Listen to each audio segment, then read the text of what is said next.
Good morning Visakhapatnam. ভাইজ্যাকে আজকে আমাদের দ্বিতীয় সকাল। ঘুম থেকে উঠে আমরা আমাদের হোটেলের চাবি জমা দিয়ে চলে যাই আমাদের ব্রেকফাস্টের জন্য। তো পাশে রেস্টুরেন্ট থেকে আমরা সাউথ ইন্ডিয়ার যে বিখ্যাত খাবার ইডলি এবং ডোসা এটি খেয়ে আমরা আমাদের যে নেক্সট গন্তব্য ফিশিং হারবার তার উদ্দেশ্যে রওনা দিই। মূলত দূরে আপনারা যে পাহাড়টি দেখতে পাচ্ছেন এটি হচ্ছে ফিশিং হারবার, অর্থাৎ সমুদ্রে যে জেলেরা মাছ ধরার পর তারা এখানে আসে এবং এখানে আসার পর তাদের যে মাছগুলো আছে এইগুলো হচ্ছে তারা বিক্রি করে দেয়। তো জায়গাটা অনেকটাই পপুলার, কারণ এখানে অনেক ধরনের আপনারা মাছ ধরা বোট প্লাস মাছ, সামুদ্রিক মাছ দেখতে পাবেন। তো যার উদ্দেশ্যে আমরা এখানে যাই। এখানে ঢোকার সময় গেটের দুই দিকে দেখতে পাবেন যে এখানে প্রচুর পরিমাণে শুটকি মাছ। যেহেতু এটা ফিশিং হারবার, এখানে সবসময় মাছ কেনা বেচা হয়। তো যার কারণে যেসব মাছ হচ্ছে ওরা বিক্রি করে না, বা যেসব মাছ হচ্ছে বিক্রি করার মতো অবস্থায় নেই, সেই সব মাছগুলোও কিন্তু এরা শুকিয়ে হচ্ছে শুটকি মাছ তৈরি করে। তো ভিতরটা আসলে অনেকটা সুন্দর। এখানে আপনারা ঢুকলে যে জেলেরা যে নৌকা ব্যবহার করে, যে জাল ব্যবহার করে মাছ ধরে, আপনারা এই সব সরাসরি দেখতে পারবেন। তো এখানে আপনারা খুব সহজেই অটোতে করে আসতে পারবেন। এবং ফিশিং হারবারের ঠিক মাঝামাঝি জায়গা থেকে আমাদের যে ভাইজ্যাক শহর, সে ভাইজ্যাক শহরের অসাধারণ একটা ভিউ দেখতে পাওয়া যায়। আর এই শহরটা হচ্ছে সম্পূর্ণটা পাহাড়ের উপর। তো এখান থেকে সমুদ্র এবং সমুদ্রের পাশে যে পাহাড়, সম্পূর্ণ ভিউটা আপনারা দেখতে পারবেন। এটি কিন্তু অসাধারণ একটা ভিউ ছিল। এবং এই দিন যে সমুদ্রের পানি, সম্পূর্ণ পানিটা দেখতে পাচ্ছেন যে অনেকটা নীল আকার ধারণ করেছে, যার কারণে আরও সুন্দর লাগে। ফিশিং হারবার ঘোরা শেষে আমরা আবার ব্যাক করি আরকে বিচ বা রামাকৃষ্ণ বিচের উদ্দেশ্যে। এখানে ইন্ডিয়ার প্রথম এবং একমাত্র সাবমেরিন মিউজিয়াম এটি অবস্থিত। তো আমরা এখন মিউজিয়াম দেখার উদ্দেশ্যে এখান থেকে রওনা করি অটোতে করে। আপনারা চাইলে অটো বা বাসে করে রওনা করতে পারবেন। এখানে অটো ভাড়া আপনারা ঠিক করে নিতে পারেন, খুব বেশি না, আপনাদের জনপ্রতি 20 টাকা করে নেবে ফিশিং হারবার থেকে। যদি আপনারা এখানে আসতে চান তাহলে আপনারা ম্যাক্সিমাম সময় অটো ব্যবহার করার চেষ্টা করবেন। আমরা কিছুক্ষণের মধ্যেই সাবমেরিন মিউজিয়ামের কাছে পৌঁছে যাই। সাবমেরিন মিউজিয়ামে পৌঁছানোর পর আপনারা অপোজিট পাশে আরও একটি মিউজিয়াম দেখতে পারবেন, এটি হচ্ছে এয়ারক্রাফট মিউজিয়াম। আপনারা চাইলেই দুটি মিউজিয়ামে ভিজিট করতে পারেন। তো সাবমেরিন মিউজিয়ামের ভিতরে কী আছে এটি ভিডিও করতে আমি পাইনি, কারণ এখানে হচ্ছে পারমিশন নিতে হয়। আর এয়ারক্রাফট মিউজিয়ামের ভিতরে আপনারা ভিডিও করতে পারবেন। তো এর ভিতরে কী কী আছে এটি আমি পরবর্তী আলাদা একটি ভিডিওতে আপনাদের দেখানোর চেষ্টা করব, কারণ এখানে অ্যাড করলে এটি অনেক বড় হয়ে যাবে। এখন চলুন আমরা সাবমেরিন মিউজিয়াম সম্পর্কে কিছু গুরুত্বপূর্ণ বিষয় জেনে নেই। সাবমেরিন মিউজিয়াম, যার সম্পূর্ণ নাম আইএনএস কুরশুরা সাবমেরিন মিউজিয়াম, এটি বিশাখাপট্টনম শহরের রামাকৃষ্ণ বিচের উপকূলে অবস্থিত। এই জাদুঘরের হাইলাইটিং পয়েন্ট হলো এটি একটি প্রকৃত সাবমেরিন, ভারতের ৫ম সাবমেরিন, এবং এখানে একটি জাদুঘর যুদ্ধের সময় ব্যবহৃত বিভিন্ন শিল্পকর্ম, ছবি এবং নিবন্ধনগুলি প্রদর্শন করে। আইএনএস কুরশুরা 1969 সালে ভারতীয় নৌবাহিনীতে অন্তর্ভুক্ত করা হয়েছিল এবং দীর্ঘ 31 বছর অবিশ্বাস্য পরিষেবা দেওয়ার পর 2001 সালে এটিকে বাতিল ঘোষণা করা হয়। পরবর্তীতে এটিকে জাদুঘরে পরিণত করার সিদ্ধান্ত নেওয়া হয় এবং এটি ভারতের একমাত্র সাবমেরিন মিউজিয়াম হিসেবে পরিচিত।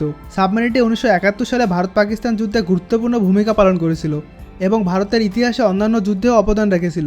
91.3 মিটার দৈর্ঘ্য এবং 4 মিটার প্রস্থের মাত্রা সহ আইএনএস কুরশুরা বিশ্বের দ্বিতীয় এই ধরনের সাবমেরিন জাদুঘর। এবার জেনে নেই সাবমেরিনটি ভিজিটের সময় এবং টিকিটের মূল্য। এটি সপ্তাহে 7 দিন দুপুর 2টা থেকে রাত 8টা 30 পর্যন্ত খোলা থাকে এবং এখানে টিকিটের মূল্য প্রাপ্তবয়স্কদের জন্য 40 টাকা এবং 20 বছরের কম বয়সী শিশুদের জন্য হচ্ছে 20 টাকা। আপনি যদি স্টিল ক্যামেরা নিতে চান তাহলে আপনাকে 50 টাকা দিতে হবে এবং ভিডিও করার ক্ষেত্রে আপনাকে এক্সট্রা 200 টাকা দিয়ে ভিডিও করার পারমিশন নিতে হবে। এখানে আপনারা সবসময় প্রচুর পরিমাণে ভিড় দেখতে পাবেন, কারণ এটি ভারতের একমাত্র এবং বিশ্বের দ্বিতীয় সাবমেরিন মিউজিয়াম যেখানে একটি বাস্তব সাবমেরিন ব্যবহার করা হয়েছে। সাবমেরিন মিউজিয়ামটি ভিজিট শেষে আপনারা পাশের এয়ারক্রাফট মিউজিয়ামটি ভিজিট করতে পারেন। এখানেও একটি বাস্তব যুদ্ধ বিমান ব্যবহার করা হয়েছে এবং ইন্ডিয়ান সৈন্যরা কীভাবে এই বিমানটি ব্যবহার করে যুদ্ধ করেছিল এর বিভিন্ন নির্দেশনা আপনারা এখানে দেখতে পাবেন। তো এর ভিতরের অংশ আমি আলাদা একটি ভিডিও করে আপনাদেরকে দেখানোর চেষ্টা করব।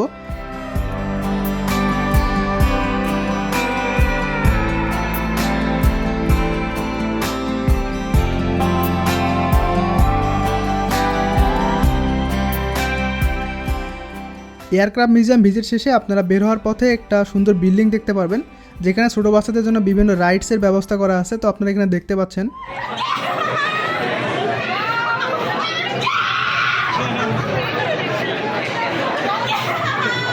সাবমেরিন মিউজিয়াম এবং এয়ারক্রাফট মিউজিয়াম ভিজিট শেষে আমরা অটোতে করে রওনা দেই আরকে বিচ বা ঋষিকুণ্টা বিচের উদ্দেশ্যে। এটি অনেক সুন্দর একটি বিচ, এখানে আসলে অবশ্যই এই বিচটি দেখার চেষ্টা করবেন। তো আপনারা চাইলে ট্যাক্সি বা অটোতে অথবা ট্যুরিস্ট বাসে করে আপনারা এই বিচটি ভ্রমণে যেতে পারেন। এখানে সামনে যে পাহাড়টি দেখতে পাচ্ছেন এটি হচ্ছে কৈলাসগিরি। এই কৈলাসগিরি থেকে আপনারা বিশাখাপট্টনম শহরের অনেকটা অংশই দেখতে পারবেন এবং অসাধারণ কিছু ভিউ দেখা যায় এখান থেকে। তো আমাদের শেষ দিনের প্ল্যান হচ্ছে আমরা কৈলাসগিরি ভ্রমণে যাব। তো আপনারা ভিডিওটি ফলো করতে থাকেন এবং তৃতীয় ভিডিওর জন্য অপেক্ষা করতে পারেন, কারণ এখান থেকে আপনারা অসাধারণ কিছু ভিউ দেখতে পারবেন। তো আপনারা পাশে যে একটা বাস দেখতে পাচ্ছেন, এটি হচ্ছে ট্যুরিস্টদের জন্য, এটি হচ্ছে এপিআরটিসির বাস। আপনারা চাইলে এই বাসে করেও কিন্তু আরকে বিচ বা ঋষিকুণ্টা বিচে যেতে পারেন।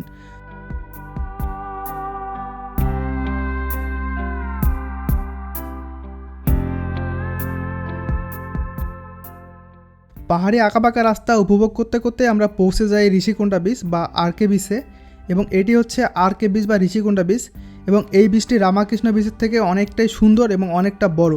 তো আমরা দেখতে পাচ্ছেন এখানে টোটাল আজকে 5 জন, আমাদের সঙ্গে আরও একজন যুক্ত হয়েছে।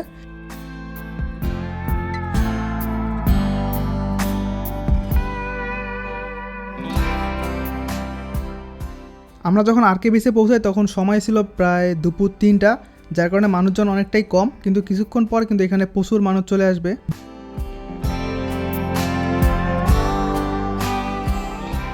বিচে পৌঁছানোর পর কিন্তু আমরা বেশ কিছুক্ষণ ফটোগ্রাফি করি এবং আশেপাশে যে ভিউগুলো আছে এগুলো দেখার জন্য আমরা আশেপাশে যাই।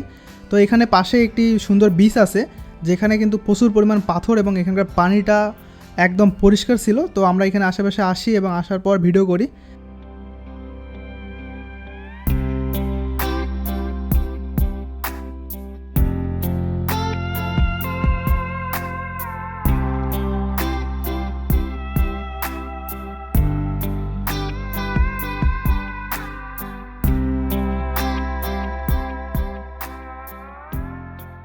তারপর কিন্তু আমরা বেশ কিছুক্ষণ এখানে মজা করি বালুতে।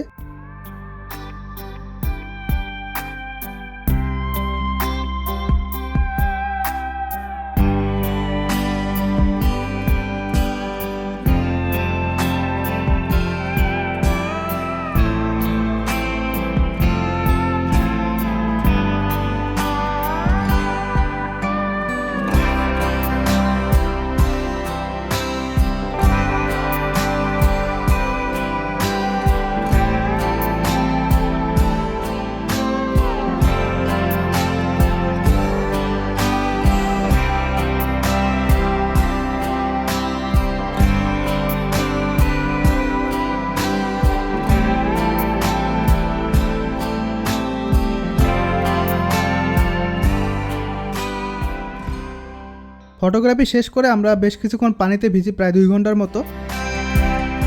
তো তারপর আমরা হোটেলের উদ্দেশ্যে রওনা হওয়ার জন্য উপরের দিকে আসি এবং এখানে চেঞ্জ করে নেই।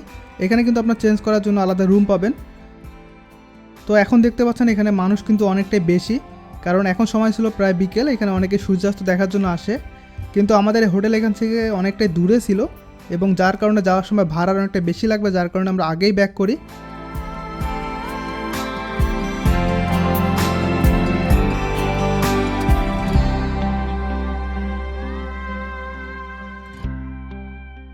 এবং ব্যাক করার সময় কিন্তু আপনার রাস্তা থেকে আরও সুন্দর সুন্দর কিছু ভিউ দেখতে পাবেন।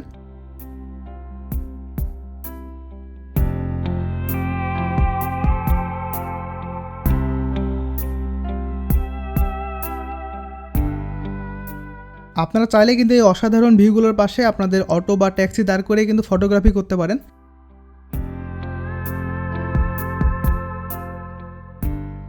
এই অসাধারণ ভিউগুলো দেখতে দেখতে কিন্তু আমরা আরকে বিচের কাছে চলে আসি। এটি সেই বিচ, এটি হচ্ছে রামাকৃষ্ণ বিচ। আমরা কিন্তু এখান থেকেই আমাদের রাতের খাবার বা দুপুরে খাবার সব ধরনের খাবার এখানেই খাই, কারণ এখানে বাঙালি খাবার থেকে আপনারা সাউথ ইন্ডিয়ান সব ধরনের খাবার পেয়ে যাবেন।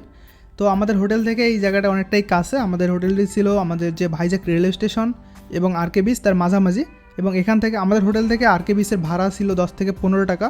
এবং আপনারা চাইলে কিন্তু হোটেলের রাস্তার পাশে যে হোটেলগুলো আছে এখানেও থাকতে পারেন। এখানে আপনারা 1 স্টার থেকে 5 স্টার সব ধরনের হোটেলে পেয়ে যাবেন, কিন্তু এখানে খরচটা অনেকটাই বেশি, যার কারণে আপনারা চাইলে কিন্তু একটু ভিতরে হোটেল নিতে পারেন। তো এই ছিল আমাদের আজকের ভিডিও। আমি পরবর্তী ভিডিও বা শেষ ভিডিওতে আপনাদের জানাবো আমাদের 3 দিন 2 রাতে কত টাকা খরচ হলো এবং আপনারা এখানে কীভাবে হোটেল বুক করতে পারেন ইত্যাদি বিষয়।